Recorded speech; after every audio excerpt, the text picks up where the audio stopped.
Hi, welcome to Polyphonic Press. I'm Jeremy Boyd. I'm John Van Dyke. And today we're going to be talking about the Black Crowes splitting up. Here we go.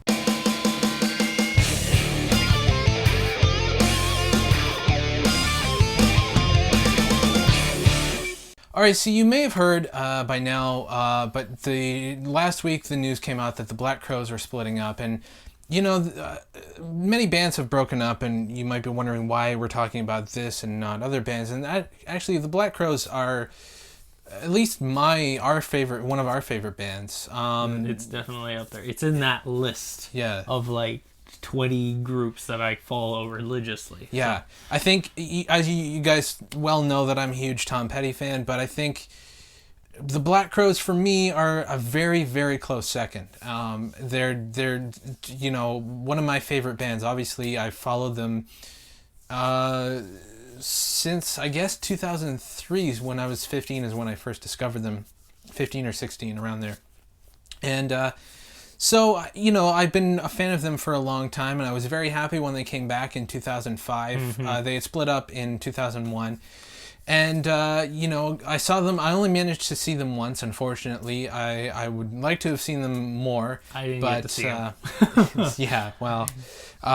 They're just one of those bands that, I know, even with all the drama and all the infighting, a lot of that. Yeah, you still kind of think that they're always going to be there. And so it was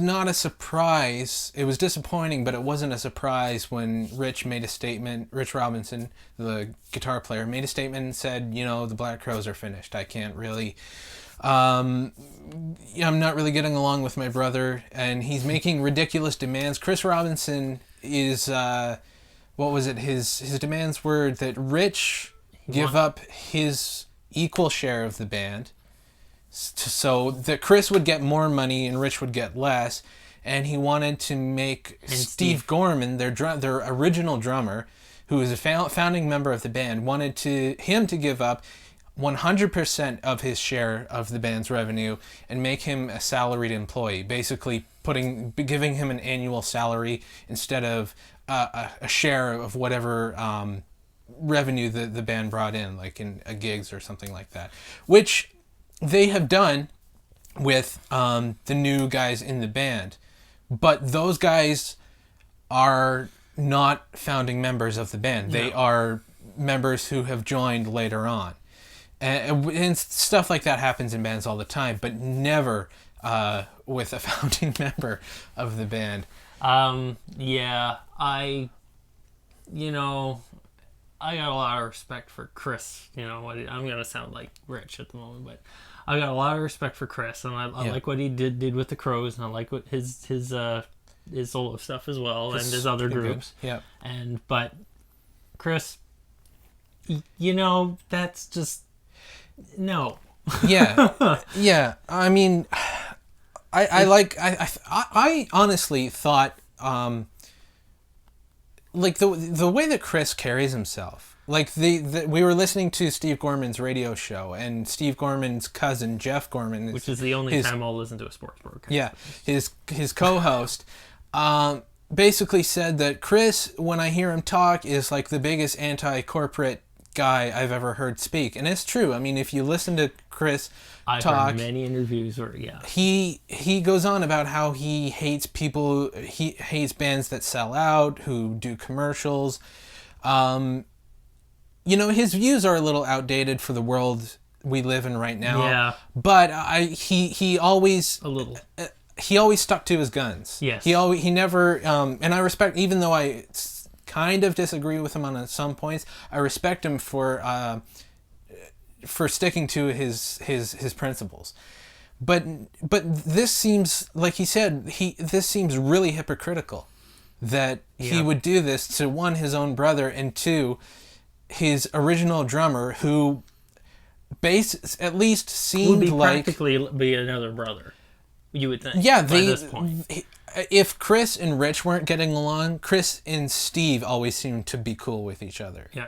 Like, Steve always seemed to be like the glue that held the band together when Chris and Rich were fighting. Yeah, making him a salaried employee would definitely eliminate that glue. That's like taking a blow dryer to like old glue and Yeah. separating it. But the thing is, I can't get inside of Chris's head. I don't know what's going through his mind. But Nobody can. I can only So, make a prediction is that he really doesn't want to be with the Black Crows anymore. And instead of just saying, I don't want to do this, he's making these ridiculous demands that he knows no one's going to agree to, and therefore the band isn't going to continue. It would be so much easier just to say, I don't want to do this anymore. Let's just quit. it would be. But and everybody would be cool. You know, Rich has a very good solo career. Steve has another band, Trigger Happy. They're very good. And Chris is happy with his solo project. So at least there's that. At least they're happy with their individual projects. And you can still go and see them. You know, Yeah. Just not together. Just not together. But, you know, hopefully maybe in 2-3 years they'll realize that this was a mistake and... Never. Well, but it really... we'll see. But as Jeff Gorman says, it really seems like they're not getting back together anytime soon. Yeah. You know. So, yeah, this is a disappointment for me and I'm sure for you as well. And it's just one of those things.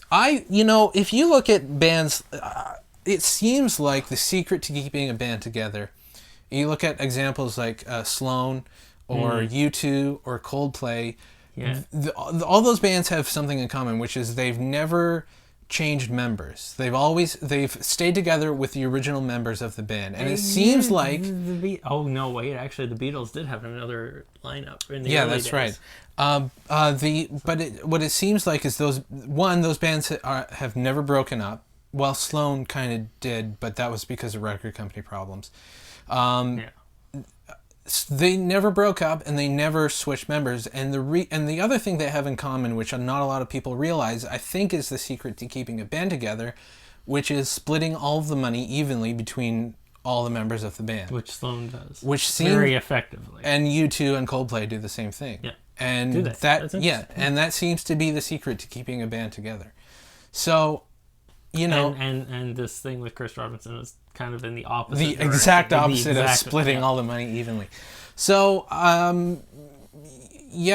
we wish Chris, Rich, and Steve well on their individual projects. And the other members. Don't forget them. Mark Ford has a really cool solo career as well, although he's gone kind of crazy religious, but he's still pretty a good blues guitarist. But yeah, this is maybe, and hopefully the classic lineup will get back together one day with, you know, Chris, Rich, Steve, Ed, and Mark, and I don't really care if Johnny gets back. I'm okay with Sven. Hopefully that lineup gets back, but anyway, if it doesn't, I'm not holding my breath. Johnny. I'm not holding my breath for it. But anyway, let us know in the comments what you guys think. Were you disappointed with the Black Crow splitting up? Were you like a lot of people who didn't even realize they were still together? Let us know in the comments. Be sure to subscribe so you know when we post new videos. You can check us out on Twitter and Facebook. Follow John on Twitter at Funky Dutch. You can help us out on Patreon. That would be really appreciated. And you can check out some other videos on the right. And that's about it. I'm Jeremy Boyd. I'm John Van Dyke. Take it easy.